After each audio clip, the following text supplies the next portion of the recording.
خوش آمدید۔ آج ہم قرآن کریم کی ایک بہت اہم آیت پر بات کر رہے ہیں، سورت البقرہ کی آیت 98، اور ساتھ ہی اس کی تفسیر کے ایک حصے پر بھی نظر ڈالیں گے جو دشمن خدا کی حقیقت کے عنوان سے ہے۔ یہ آیت اللہ، فرشتوں، رسولوں اور خاص طور پر جبرائیل اور مائیکائیل سے دشمنی کا ذکر کرتی ہے، اور یہ کہتی ہے کہ ایسی دشمنی کا انجام اللہ کی دشمنی ہے۔ تو آج کوشش کریں گے کہ اس آیت کے معنی اور اس کی گہرائی کو سمجھیں۔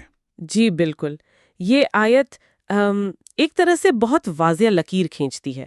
صاف کہا گیا ہے کہ جو کوئی اللہ کا، اس کے فرشتوں کا، اس کے رسولوں کا اور پھر خاص نام لے کر جبرائیل اور مائیکائیل کا دشمن ہے تو اللہ ایسے کافروں کا دشمن ہے۔ تو بنیادی پیغام تو یہی ہے کہ اس دشمنی کے نتائج بہت بہت سنگین ہیں۔ اچھا، تو اس میں جو پہلی چیز فوراً توجہ کھینچتی ہے وہ یہ کہ فرشتوں کا تو ذکر ہے ہی، لیکن پھر الگ سے جبرائیل اور مائیکائیل کا نام لیا گیا ہے۔ اس کی کیا خاص وجہ ہے؟ تفسیر اس بارے میں کیا کہتی ہے؟ جی، تفسیر اسے ایک عربی بلاغت کی اصطلاح سے سمجھاتی ہے، تخصیص بعد تعمیم۔ تخصیص بعد تعمیم؟ جی، آسان لفظوں میں یوں سمجھیں کہ پہلے ایک عام گروہ کا ذکر کیا، یعنی فرشتے، اور پھر اس گروہ کے دو خاص افراد کا نام لیا، یعنی جبرائیل اور میکائیل۔ اس کا مقصد ان دونوں کی خاص فضیلت، ان کے بلند مرتبے کو ظاہر کرنا ہے۔ گویا وہ اتنے اہم ہیں کہ ان کا ذکر الگ سے ضروری سمجھا گیا۔ تفسیر میں یہ امکان بھی ظاہر کیا گیا ہے کہ شاید اس وقت جب یہ آیت نازل ہوئی، بات چیت انہی دو فرشتوں کے بارے میں ہو رہی تھی۔ اچھا، سمجھا، یعنی ان کے خاص مقام پر زور دینے کے لیے۔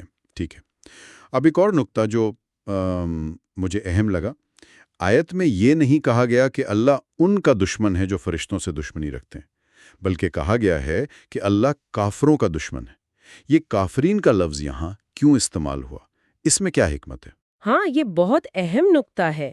تفسیر یہی بتاتی ہے کہ یہاں ان کی جگہ کافرین لانے کا مقصد یہ واضح کرنا ہے کہ اللہ کی دشمنی کا سبب ان کا کفر ہے، یعنی اللہ کے فرشتوں اور رسولوں سے دشمنی رکھنا یہ بذات خود کفر کا عمل ہے۔ یہ کوئی معمولی اختلاف یا ناپسندیدگی نہیں، بلکہ ایک ایسی بنیادی مخالفت ہے جو انسان کو ایمان کے دائرے سے نکال کر کفر تک لے جاتی ہے۔ تو مطلب یہ ہوا کہ فرشتوں اور رسولوں سے دشمنی رکھنا ہی کفر قرار دیا جا رہا ہے۔ یہ تو واقعی بہت سنگین بات ہے۔ اچھا، تفسیر میں ایک تاریخی حوالہ بھی تھا، ابن سوریہ کا، کیا وہ اس آیت سے جڑا ہوا ہے؟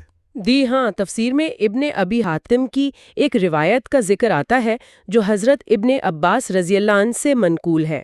اس کے مطابق ابن سوریہ نامی ایک یہودی عالم نے نبی کریم صلی اللہ علیہ وسلم سے کچھ سوالات کیے تھے، شاید وحی لانے والے فرشتے کے بارے میں، اور کہا جاتا ہے کہ ممکنہ طور پر اسی پس منظر میں یہ آیت نازل ہوئی۔ تو یہ ہمیں آیت کے نزول کے وقت کے حالات کی ایک جھلک دیتا ہے۔ تو اگر ہم ان سب باتوں کو جوڑیں، اللہ، اس کے فرشتے، اس کے رسول، ان سے دشمنی کفر ہے، اور اس کفر کا نتیجہ اللہ کی دشمنی ہے، اور جبرائیل و میکائیل کا خاص ذکر ان کے اعلیٰ مقام کی وجہ سے ہے، یہی خلاصہ ہوا نا؟ بالکل، اس تفسیر کی روشنی میں تو یہی سمجھ آتا ہے۔ یہ آیت ایک واضح لکیر کھینچ دیتی ہے کہ اللہ اور اس کے جو نمائندے ہیں، فرشتے ہوں یا رسول، ان کے ساتھ آپ کا تعلق کیسا ہے، اس کے بڑے گہرے اور فیصلہ کن نتائج ہیں۔ یہ الہی پیغام پہنچانے والوں یا ان واسطوں کی مخالفت کی سنگینی پر بہت زیادہ زور دیتی ہے۔ تو یہ صرف کوئی نظریاتی بحث نہیں، بلکہ تعلقات کی اہمیت پر زور ہے، اللہ کے ساتھ اور ان کے ساتھ جنہیں اللہ نے مقرر کیا۔ جی، اور یہاں ایک بات اور بھی ہے جو غور طلب ہے۔ یہ تفسیر دیکھیں کس طرح خاص فرشتوں سے دشمنی کو براہ راست کفر سے جوڑ رہی ہے۔